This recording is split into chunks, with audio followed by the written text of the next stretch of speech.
de votre effort considérable pour eh bien, entrer un peu dans notre culture et puis surtout,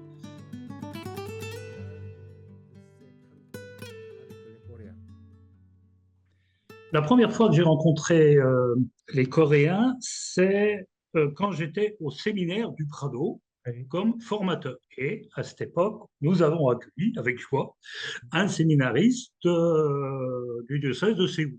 Oui, C'est surtout, ça a été ma première, je dirais, expérience de rencontre un peu durable avec quelqu'un de votre pays. Je peux dire que ça a été très intéressant. Pas toujours facile, c'est normal, mais très intéressant avec ce séminariste, mais aussi peu à peu avec les frères prêtres qui venaient à Limonest, notamment pour apprendre la langue ou pour l'année internationale. Peu à peu, je me suis familiarisé et surtout ensuite avec les voyages, les visites. Ce que je peux dire, c'est que pour commencer, souvent la barrière de la langue, et c'est souvent, je peux dire, l'obstacle majeur. Mais il a pu être dépassé. Il a pu être dépassé parce que qu'est-ce que nous avions en commun? Il y avait beaucoup de différents. Deux cultures très fortes, la Corée, la France, et des expériences ecclésiales différentes. Qu'est-ce que nous avions en commun? Et je crois qu'il y avait beaucoup de respect pour, je dirais, la culture de l'autre, même si on ne comprenait pas tout. Mais moi, je sentais bien que dans l'expérience de nos frères, de nos amis coréens, il y avait une culture forte, riche de tout un passé. Donc ça, je me permets de souligner. Et d'autre part, ce qui nous réunissait, c'était quand même Dieu. C'était une même foi en Dieu, malgré l'éloignement. Eh bien, ici, là-bas, il y avait cette même référence à Jésus-Christ vivant et qui nous faisait vivre et qui méritait qu'on donne toute notre vie pour le Christ.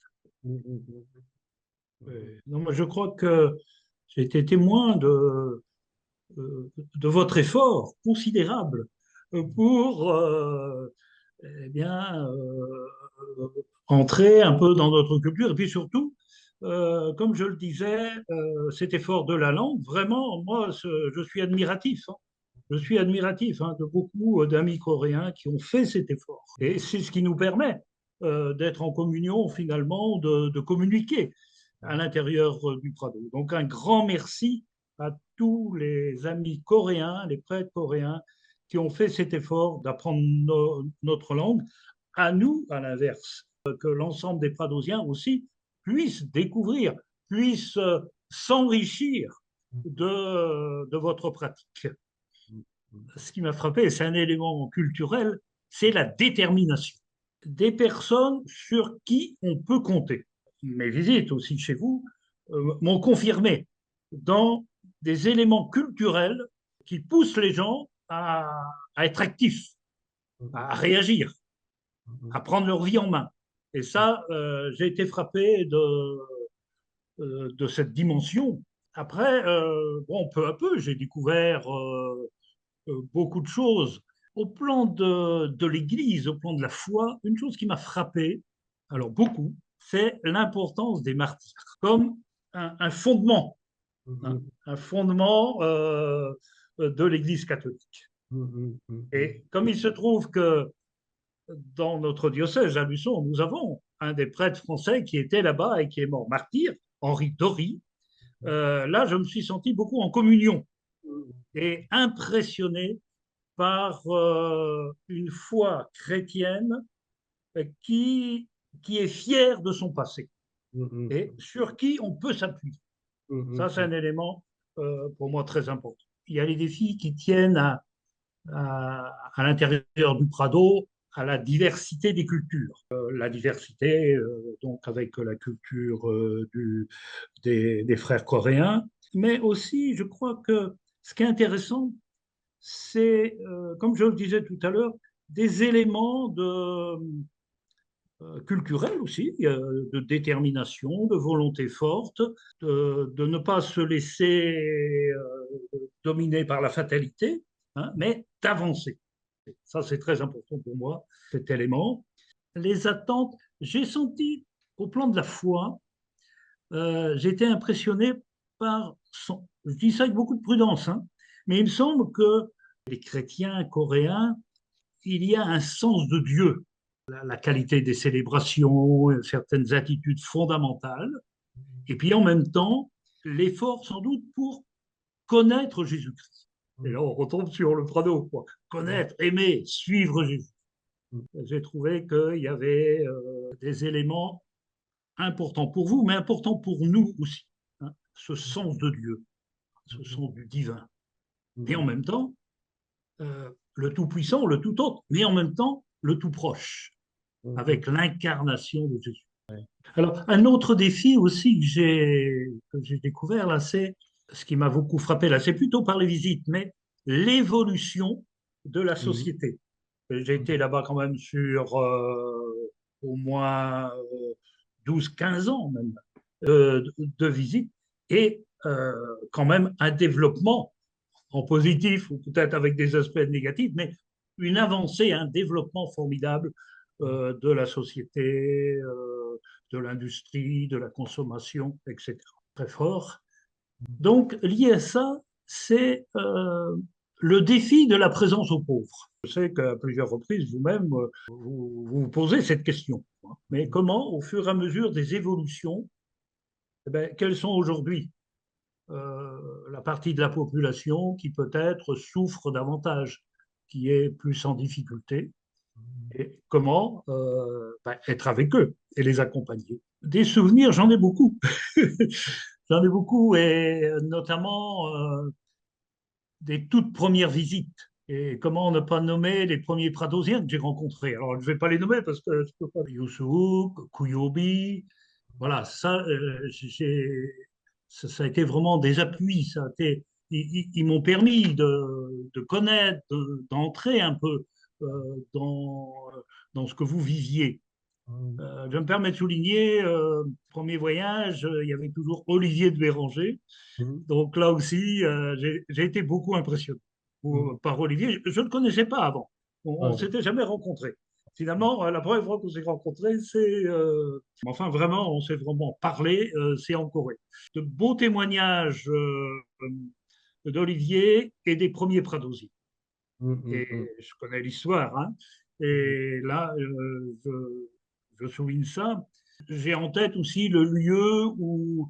Je me souviens aussi, euh, et ça pour moi, ça m'a marqué, c'est les visites dans les séminaires. La première visite dans le séminaire de Séoul, impressionnant pour moi, en contraste avec ce que nous vivons en France. Donc, ça pour moi, parce que comme le Prado, on est particulièrement attentif à cette dimension de former des apôtres pauvres pour les pauvres. Et dès le début, je crois que le Prado de Corée a été vraiment sensible, actif auprès des séminaires. Alors, une chose aussi qu'il me faut citer tout de suite, je ne sais pas si dans la question, mais le cardinal Kim, qui a eu un rôle capital pour permettre le Prado, et je dirais les différents archevêques de Séoul et les autres évêques rencontrés. Moi, j'ai toujours eu un sentiment de bon accueil. Pas simplement comme ça, mais que avoir des Pradosiens dans le diocèse, c'était important. Je dirais d'abord, le Prado de Corée, dès le début, ce n'était pas seulement les prêtres. J'ai rencontré les sœurs assez rapidement, l'IFP, nos deux membres, hein. Au début, j'étais très impressionné par les frères du Prado. Malheureusement, je crois que l'expérience n'a pas continué. Le Prado de Corée, c'est une petite famille. Je n'oublie pas cette dimension des sœurs, de l'IFP.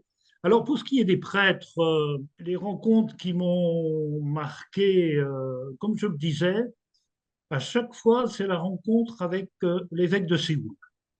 Les différents évêques, il y en a eu deux, trois. Cet accueil, cette facilité de communication. Je me souviens même d'un évêque de Séoul où dans son bureau, il y avait le tableau de Saint-Fond en latin. Donc, c'était C'était surprenant. Dans le cas des rencontres officielles, alors après, des fois, avec certains évêques, il y avait des discussions. Je me souviens avec un évêque, on parlait comment le Prado est sel de la terre. Comment le Prado est sel de la terre. Et cet évêque nous avait dit, mais il faut faire attention quand même. Il ne faut pas qu'il y ait trop de sel non plus. C'est-à-dire, sel de la terre, c'est-à-dire que ben, être des témoins du Christ, là où vous êtes, mais se donner les bonnes exigences. Quelles sont les exigences du disciple? Il y a peut-être des exigences qui sont trop fortes et inutiles, mais il faut quand même des exigences réelles. Donc voilà, j'avais bien aimé cette façon de faire. Soyez le sel de la terre, la lumière du monde, mais il ne faut pas qu'il y ait trop de sel non plus. Sinon, ça passe pas.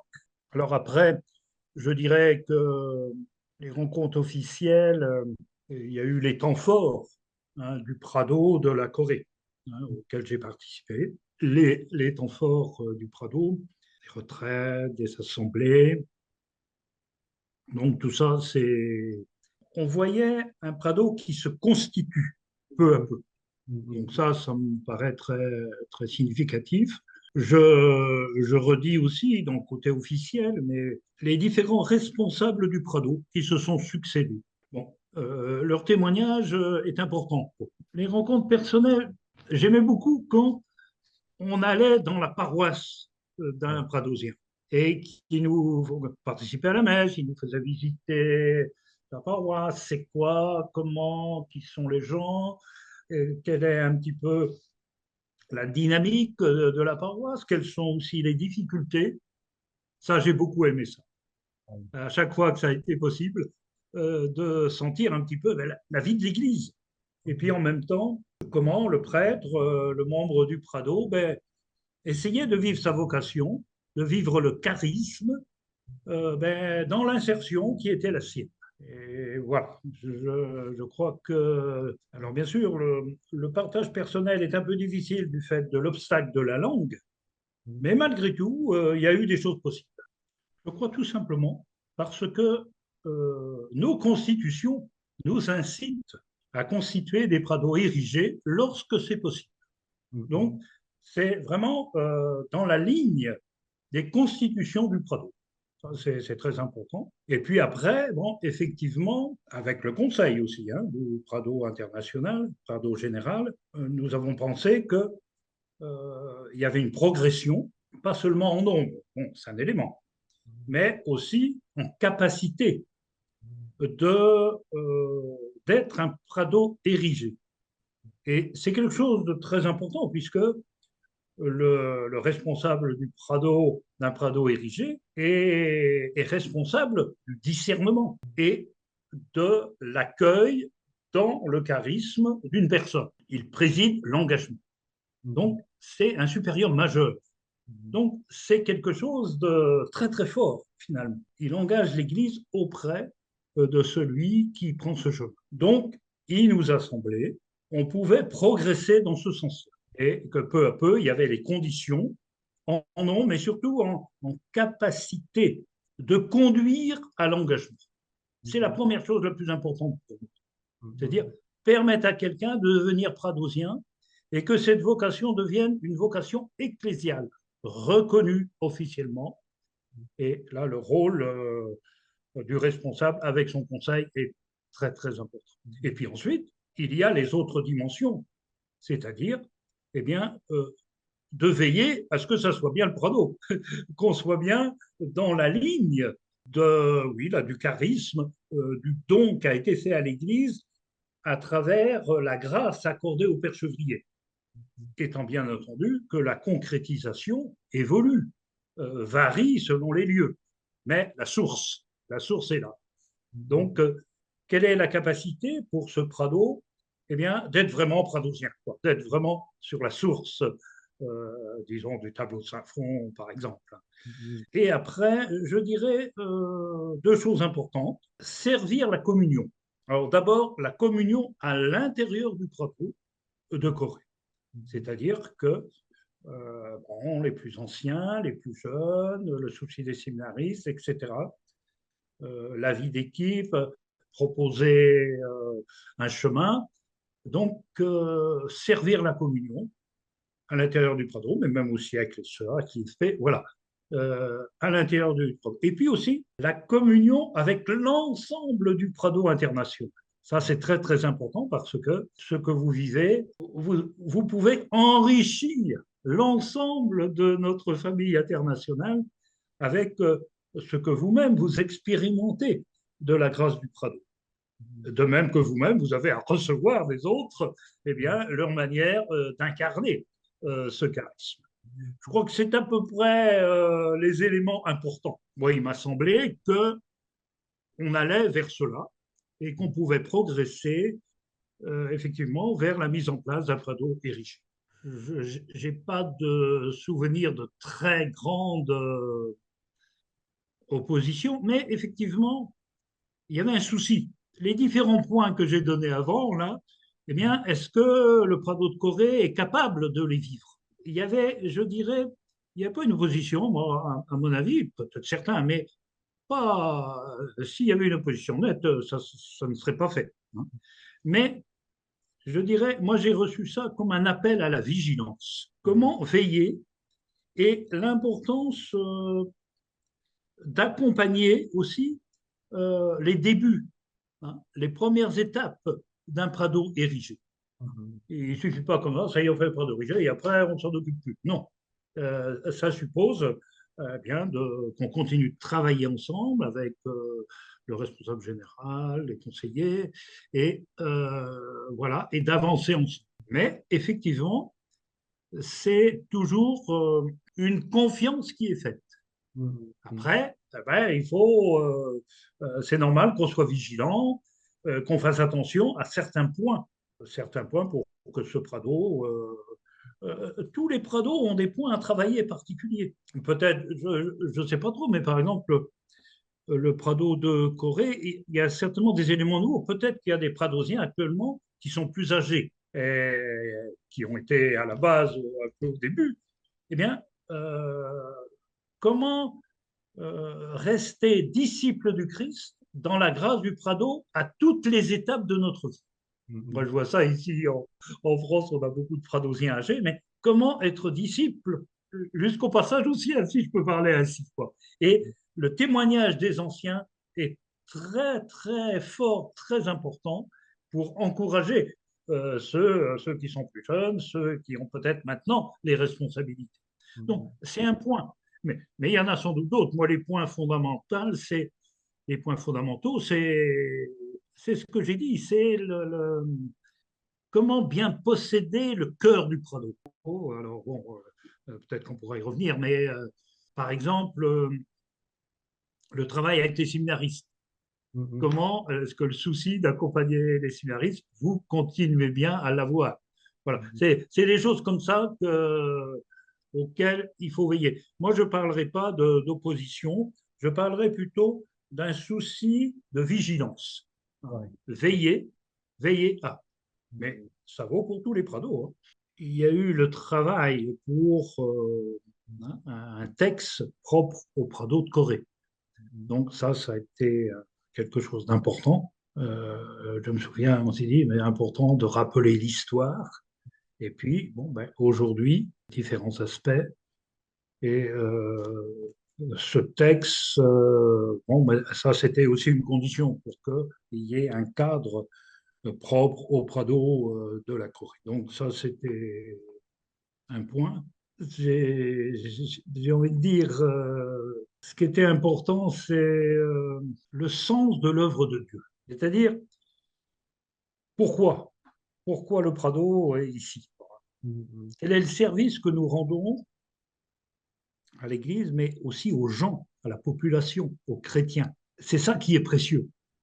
Donc, comment être conscient de cela, des conversions qu'il y a à vivre parfois, hein, pour rester dans cette mission que nous a confiée le Père Chevrier. Je suis frappé de un certain nombre beaucoup de Pradosiens coréens sont venus à Limonest, à Saint-Fond, et au 13 rue du Père Chevrier, sur le tombeau du Père Chevrier, J'aime bien ce qui est inscrit. De rudibus instruendis, de clericis educandis, c'est-à-dire l'éducation des plus pauvres, l'éducation, la formation chrétienne et humaine des plus pauvres. Deuxièmement, eh bien, la formation des prêtres. Et on peut élargir la formation d'apôtres pauvres pour les pauvres. L'œuvre de Dieu qui nous est demandée au Prado, avec tous les services que font tous les prêtres, nous nous sentons éducateurs de la foi. Éducateurs de la foi des pauvres, des gens qui souffrent. Hein.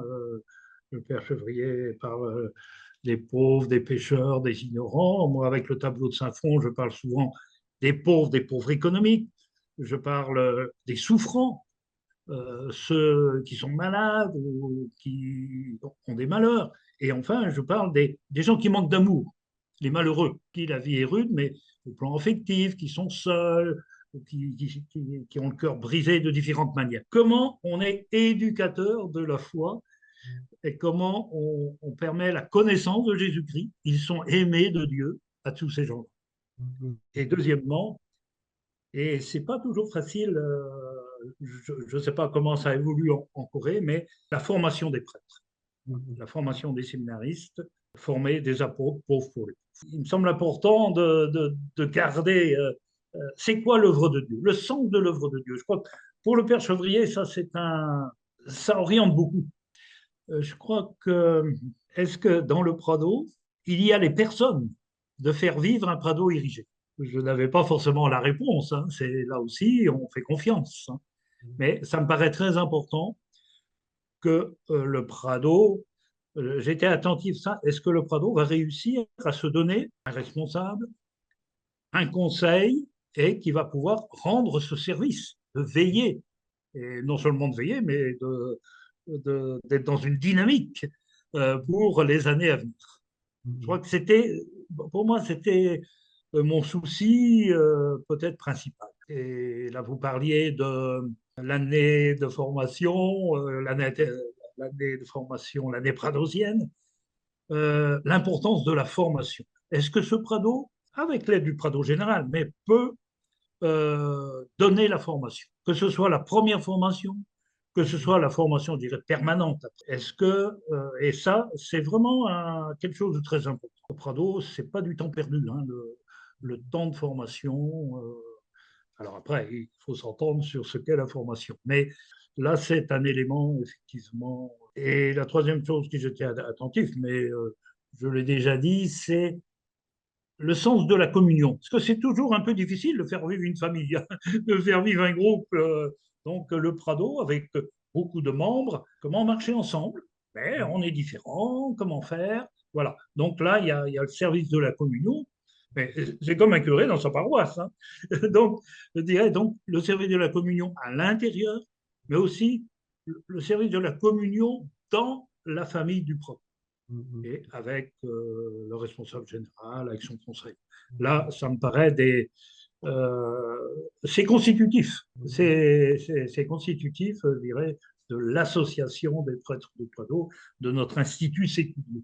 Une chose qui m'a frappé quand je suis arrivé au Crevé, je ne sais pas si ça continue, dans les rencontres, il y avait l'habitude de prendre un temps de silence. Bon, j'avoue que pour moi, c'était un peu surprenant. Puis en même temps, je trouvais ça, c'est un aspect particulier de votre Prado et j'ai envie de dire comment le garder. Ce temps un peu gratuit devant Dieu. C'est pas une discussion, non.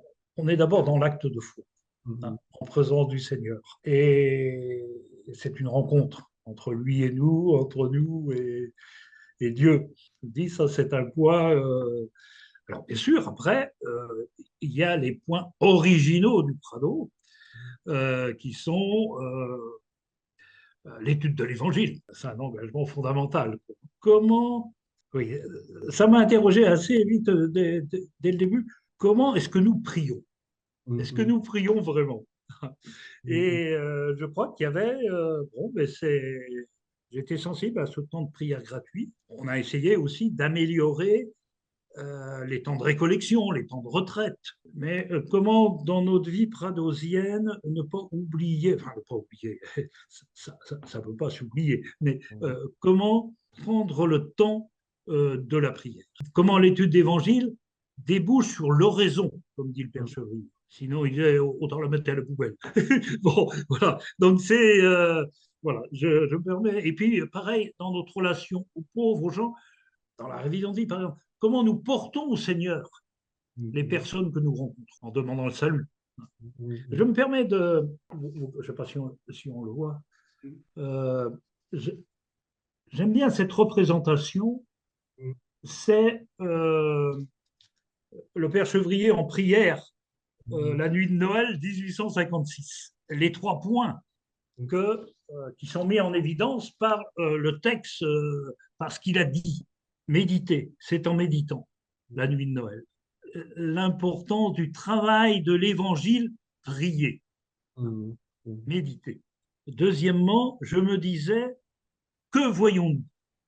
Regardez autour de nous, regardez les gens, qu'est-ce qui les fait vivre, quels sont leurs manques, quel salut pour eux.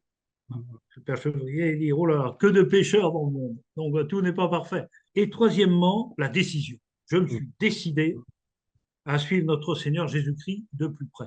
Devant la difficulté, même l'échec de son ministère de prêtre, ça l'oblige non pas tout de suite à inventer quelque chose, à travailler la foi, à connaître davantage. Mais qui est Jésus? Que fait-il? Quelle est son œuvre?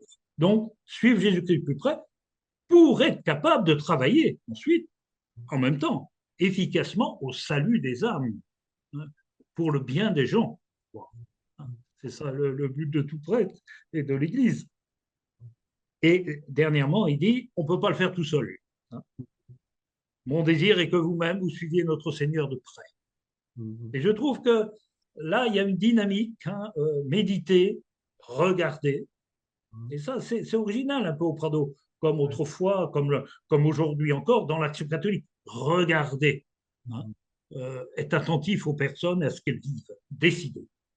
La décision d'être encore plus proche du Christ, davantage disciple, de trouver d'autres apôtres, pas tout seul, y compris parmi les gens eux-mêmes d'ailleurs, parmi les personnes qui nous sont données de rencontrer. Le Prado de Corée, je dirais, c'est d'abord des pradosiens, les différents pradosiens qui sont passés, par exemple, à Limonest, et qui ont duré, soit pour apprendre la langue, soit pour l'année internationale, soit pour le séminaire. Moi, c'est d'abord ces visages-là que je vois comme qui ont participé, qui participent eh bien, à la vie de la grande famille du Prado. Et c'est d'abord et je me permets d'élargir aussi. Là, je connais moins bien maintenant, mais sans doute qu'il y a encore quelques Pradosiens qui sont dans le monde, peut-être dans différentes régions, comme près de Filei de nous. Ça aussi, je souligne cet aspect, cette disponibilité, qui est une tradition un peu au Prado.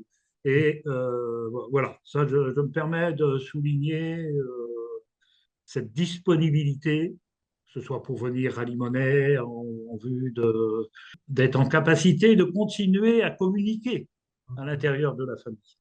Et puis, mais plus que ça, c'est un enrichissement mutuel. S'il y a des prêtres coréens, je ne sais pas si l'ami est toujours en Mongolie, par exemple, je ne sais pas, ou d'autres, bon, il y en avait un temps qui était au Japon, il y en avait peut-être en Amérique du Sud aussi, il me semble. Ça, je souligne l'importance de ces échanges et de cette disponibilité de membres du Prado pour l'Église universelle, finalement. Ça, c'est un point. Après, je me dis, bientôt, il va y avoir une assemblée générale à Lyon. Là, c'est des lieux privilégiés où il faut que chaque Prado puisse vraiment apporter ce qu'il a de meilleur, tout en disant aussi sur quoi nous devons faire effort. Quelle est notre conversion à vivre? Personne n'est parfait. Hein. Donc, comment avancer pour être meilleur, pour une meilleure suite du Christ et un meilleur service de la population, des gens, des pauvres. Et il me semble que c'est en tenant votre place là où vous êtes, hein, mais notamment dans les temps communs Oui. il doit y avoir. Maintenant, je connais moins bien hein, ce qui se vit, mais des sessions de formation peut-être pour les formateurs, pour les profs de séminaire ou je ne sais trop quoi, ou des temps, enfin bref, mais que dans tous les lieux du Prado où vous participez, eh bien, que votre témoignage est très important. Un témoignage vrai en disant voilà ce qu'on vit, ce que le Seigneur nous fait vivre, dont on a envie de dire merci, d'action de grâce, et puis aussi nos manques. Dire voilà, là, sur ce point, là, il faut qu'on fasse attention, nous avons telle limite. Hein, et il me semble que ce partage fraternel permet à tout le monde d'avancer.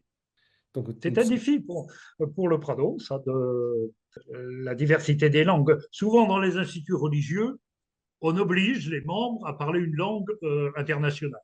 Donc, tout le monde parle anglais ou tout le monde parle italien, etc. Le Prado, c'est pas possible, pratiquement, vu la diversité. Nous sommes des prêtres diocésains, mais c'est un défi. J'ai envie de dire que peut-être votre premier témoignage, est-ce que c'est pas d'abord en Asie? C'est-à-dire que je reconnais quand même que grâce à tel ou tel pradosien, le lien avec l'Église de Chine a pu se faire. Et ça a permis au Prado de rendre durablement un service là-bas. Il y a aussi, bon, que devient le Prado de l'Inde, je ne sais pas, je ne connais pas bien maintenant. Je connais un peu plus le Prado du Vietnam. Voilà, je me dis le rôle du Prado de Corée en Asie. Hein, peut-être au Japon aussi, continuer des liens. Donc voilà, je me dis là, il y a une mission peut-être propre au plan international, d'abord dans cette grande région du monde, quoi. Et puis après, au plan international, il faut qu'on s'aide les uns les autres sur les fondamentaux du Prado, à la fois la conscience de la culture dans laquelle on se trouve, et puis en même temps la rencontre avec Jésus-Christ, la rencontre avec l'Évangile. Dans tous les coins du monde, on a à vivre ça, une espèce d'inculturation, mais sans perdre le cœur de la révélation, finalement. Et je me dis, alors maintenant, je peux plus difficilement parler parce que ça fait 10 ans que je n'ai plus de dimension internationale. Donc, je reste prudent sur ces affirmations. Euh, Sinon que on a vraiment à se soutenir au plan international.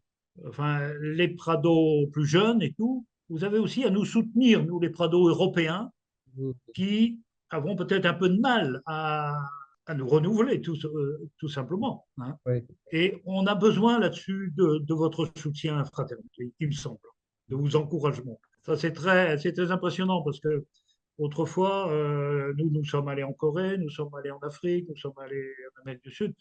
Mais maintenant, c'est nous qui avons besoin. C'est nous qui avons besoin du soutien d'autrui. J'ai envie de garder le souvenir du démarrage du Prado, la manière dont le Prado de Corée est né. On évoque, je crois, qu'il s'appelle Benedictus, le premier prêtre, mais qui est mort rapidement. On aurait pu croire que ça ne marche pas. Et pourtant, eh bien, avec Olivier de Béranger, avec les premiers pradosiens, eh bien, ça a pris. Hein. Il y a eu un avenir. Donc, pour moi, c'est une grande leçon. Il ne faut pas trop vite juger. Oh, ça ne va pas. Ça ne marche pas. Ah, on ne sait pas. Peut-être qu'il faut être persévérant. Voilà. Une autre chose tout à fait différente, si je permets quand même de remercier moi-même les différents responsables qui ont accompagné et qui accompagnent aujourd'hui le Prado de Corée. Alors moi, j'ai plus travaillé avec Kuyobi, Youssouk. Voilà, vraiment, ça c'est quelque chose d'important. Je dirais aussi, il va y avoir chez vous les JMJ. Alors, nous ici, dans le diocèse, on commence à préparer. Oui, oui, Il y a déjà un responsable, bon, ça s'organise. oui, oui. Je me dis, mais ça, c'est une bonne occasion de communion. Je prends dans mon diocèse, ça, c'est. On va essayer, c'est pas facile parce qu'il y a le coût du voyage et tout, hein, mais on est bien décidé quand même à ce qu'il y ait une bonne délégation et à voir qu'est-ce que ça peut permettre, quoi. Hein, il ne s'agit pas de faire un voyage comme ça, mais que ce soit vraiment une expérience ecclésiale et une expérience de foi. Donc, je me permets de souligner cet aspect-là. Le responsable en Vendée, il me dit, bah oui, mais toi, tu connais des Coréens là-bas, comment on va faire? Parce qu'avant, il y a souvent 8 jours dans une paroisse, dans un lieu. Bon, voilà. Donc, tout ça est à construire, mais bon, voilà, ça sera une occasion, en tout cas, d'être en communion Ouais, avec l'Église de Corps. Dieu merci. ouais, Merci pour cette rencontre, hein, entre l'Église de Corée et d'autres églises, hein, en particulier l'Église de France. C'est assez surprenant d'une certaine manière. Le père Chevrier en Corée. Ah, au premier abord, c'était tout à fait improbable. Là, il y a une communion qui s'est opérée ouais, entre un petit groupe au départ, et puis en lien avec nous ici, notamment en France. Et Seigneur, je te remercie pour cet échange entre églises. Finalement, ce même appel à devenir de véritables disciples, ouais. Ah oui. quels que soient les lieux où on est, dans les cultures où nous nous trouvons, dans la Ouais. vie des pauvres, dans toute sa diversité, qu'est-ce qui nous réunit? Et je trouve que c'est beau d'être réunis par Jésus-Christ, d'être réunis par l'Esprit Saint dans une famille plus large. Donc, merci Seigneur de nous offrir, je dirais, les différentes personnes, les différents visages qui mettent en œuvre cette vocation pradosienne, en particulier en Corée. Et cet anniversaire, c'est très bon parce que ça permet de garder conscience du chemin parcouru et puis de prendre appui pour la suite, parce que c'est ça qui est important. Ouais, ouais. Voilà. C'est pour ça qu'on nous allons.